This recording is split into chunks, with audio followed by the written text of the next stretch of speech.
गांव के पास एक पुराना पुल था जिसे लोग मौत का पुल कहते थे।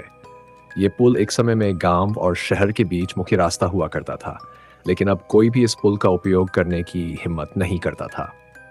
पुल के बारे में गांव में कई भयानक कहानियां प्रचलित थीं।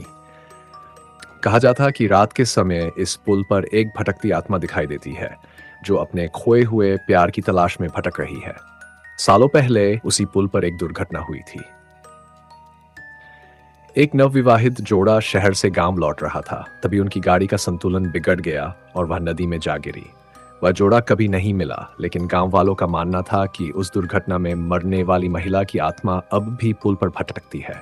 लोग कहते थे कि अगर कोई रात के समय उस पुल से गुजरता है तो वह आत्मा उसे रोकने की कोशिश करती है, और जो भी रुक जाता है वह कभी वापस नहीं लौटता। राजू, गांव का एक नौजवान, इन कहानियों को बकवास मानता था। उसे लगता था कि ये सब लोगों के दिमाग की उपज है और ऐसी कोई भटकती आत्मा नहीं होती। एक दिन उसने दोस्तों के सामने शेखी बहारते हुए कहा कि वो उसी पुल से रात में गुजरेगा और सबको दिखाएगा कि वहां कुछ नहीं है। उस रात जब गांव के लोग अपने अपने घरों में सो रहे थे, राजू अपनी साइकिल पर चढ़कर मौत के पुल की ओर निकल पड़ा। आधी रात का समय था, आसमान में बादल छाए हुए थे और हल्की हल्की बारिश हो रही थी। पुल के पास पहुंचते ही राजू ने देखा कि वहां का माहौल अजीब और डरावना था।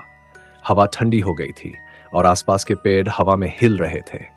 राजू ने अपने आप को हिम्मत दिलाई और साइकिल पर चढ़कर पुल को पार करने लगा।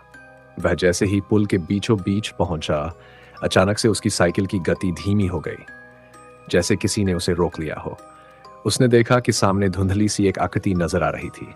वह आकृति धीरे धीरे स्पष्ट होने लगी और राजू ने देखा कि वह एक औरत थी।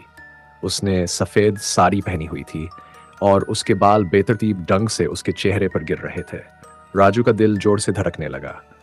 वह औरत उसकी ओर देख रही थी। उसकी आंखें गहरी और खाली थी, जिनमें दर्द और निराशा का भाव था। राजू ने जल्दी से अपनी साइकिल की रफ्तार बढ़ाने की कोशिश की, लेकिन उसकी साइकिल आगे नहीं बढ़ रही थी। वह औरत अब उसकी ओर बढ़ने लगी। उसकी चाल धीमी थी, लेकिन उसके कदमों की आवाज राजू के कानों में गूंज रही थी। राजू ने अपनी साइकिल से उतरकर भागने की कोशिश की, लेकिन उसके पैर जैसे जकड़ गए थे। औरत अब उसके बिल्कुल करीब आ चुकी थी। उसने राजू की ओर हाथ बढ़ाया और उसकी ठंडी उंगलियों से उसका हाथ पकड़ लिया।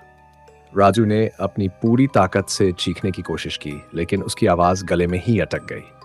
अगली सुबह गांव वाले राजू की साइकिल को पुल के पास पड़ा हुआ पाए, लेकिन राजू कहीं नहीं मिला। गांव में लोगों का कहना था कि राजू को भटकती आत्मा ने अपने साथ ले लिया है। वह आत्मा, जो अपने खोए हुए प्यार की तलाश में सदियों से भटक रही थी, ने अब राजू को भी अपने साथ जोड़ लिया था। उस दिन के बाद से गांव में कोई भी रात के समय उस पुल के पास नहीं जाता। लोग कहते हैं कि अब उस पुल पर दो आत्माएं भटकती है, जो अपने प्यार की तलाश में अंधेरे में खो जाती है, और जो भी उनकी राह में आता है वह भी उनके साथ हमेशा के लिए खो जाता है।